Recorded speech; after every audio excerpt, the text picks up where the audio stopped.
నిన్నటి వరకు ఇరు తెలుగు రాష్ట్రాల్లో కూడా సంచలనంగా మారింది. కానీ ఇప్పుడు దేశవ్యాప్తంగా కూడా సంచలనంగా మారినటువంటి రవీంద్ర హత్య చేసిన మౌనిక కేసు. అసలు నిన్నటి నుండి మౌనిక, రవీంద్ర ఈ ఇద్దరు పేర్లే ప్రతి ఒక్కరి నోటంట సెల్లోని అదే రకంగా ఏ సోషల్ మీడియా ఓపెన్ చేసినా ఈ రెండు మాటలే వినిపిస్తున్నాయి. అసలు ఎందుకు నేవీలో బాధ్యత గల ఉద్యోగం చేస్తున్నటువంటి రవీంద్ర మౌనికని అంటే నరరూప రాక్షసుడిలా ఇంకా అంతకన్నా కిరాతకంగా రాక్షసుడే మనిషి రూపంలో వచ్చి ఇలా మారాడా అన్న విధంగా మౌనికని ఎందుకు అంత క్రూరంగా చంపాడు?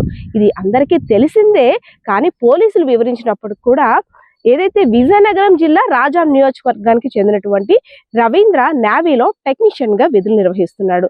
సో కరోనా టైంలో డేటింగ్ యాప్ ద్వారా పరిచయమైనటువంటి మౌనిక యొక్క బ్యాక్గ్రౌండ్ కూడా ఇంట్లో మదర్ టీచర్, అదేవిధంగా ఫాదర్ కూడా ప్రైవేట్ గా టీచర్, వాళ్ళ బ్రదర్ కూడా ఒక ఫుడ్ బిజినెస్ చేస్తూ బాగానే సంపాదిస్తున్నారు. మౌనిక ఒక పంజాబ్ నేషనల్ బ్యాంక్ లో ప్రైవేట్ ఎంప్లాయీగా చేయడమే కాకుండా ఈవెంట్స్ కూడా హోస్ట్ గా వ్యవహరిస్తూ తను కూడా మనీ ఎర్న్ చేస్తుంది. అంతా సాఫీగానే సాగిపోతుంది. అయితే డేటింగ్ యాప్ లో అప్పుడు పరిచయం అయినటువంటి మౌనిక ఎందుకు రవీంద్ర చేతిలో అంత కిరాతకంగా హత్యకి గురైంది? ఎవరైతే రవీంద్ర ఉన్నాడో విశాఖపట్నం గాజువాక ఎల్వి నగర్ కీర్తి ఎన్క్లేవ్ అపార్ట్మెంట్ లో 102 ఫ్లాట్ లో 1 year బ్యాక్ క్రితం దిగాడు. సో భార్య ప్రెగ్నెన్సీ టైం కాబట్టి పుట్టింటికి విజయనగరం వచ్చేసింది. ఆ తర్వాత గతంలో ఎప్పుడైతే రవీంద్రకి పెళ్లి అవ్వక ముందు నుండి కూడా మౌనికతో పరిచయం ఉంది. సో పెళ్ళైన తర్వాత కూడా ఆ మౌనికతో పరిచయాన్ని కంటిన్యూ చేస్తున్నాడు.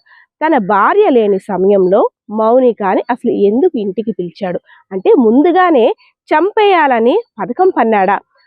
చంపేయాలని కేవలం ఆ నిర్ణయం తీసుకొని కత్తులు ఆన్లైన్లో ఆర్డర్ చేశాడా? అంతేకాకుండా సెంట్ బాటిల్ ఇదంతా కూడా ఎప్పటి నుండి ప్లాన్ చేస్తున్నాడు? ఈ విషయాలు కూడా మరికొన్ని రోజుల్లో ఈ కంక్లూజన్ కూడా వచ్చే అవకాశం ఉంది. అయితే నిన్నంతా కూడా ట్విస్ట్ల మీద ట్విస్ట్లు. ఇటు గాజువాకలో ఉన్నటువంటి రవీంద్ర ఇంట్లో ఫ్రిడ్జ్ లో పీసెస్ గా కట్ చేసి ఉన్నటువంటి మౌనిక మృతదేహం తాలూకా కొన్ని పార్ట్స్ లభ్యమైతే ఇక్కడ సింహాచలంలో ఏదైతే అడివరం ప్రాంతంలో ఒక నిర్మానుషమైన ప్రదేశంలో కాల్ చేసిన తల, అదే విధంగా కొన్ని హెయిర్ పార్టికల్స్ అక్కడంతా కూడా ఒక భయంకరమైన వాతావరణం వెలుగులోకి వచ్చింది. ఈ రెండు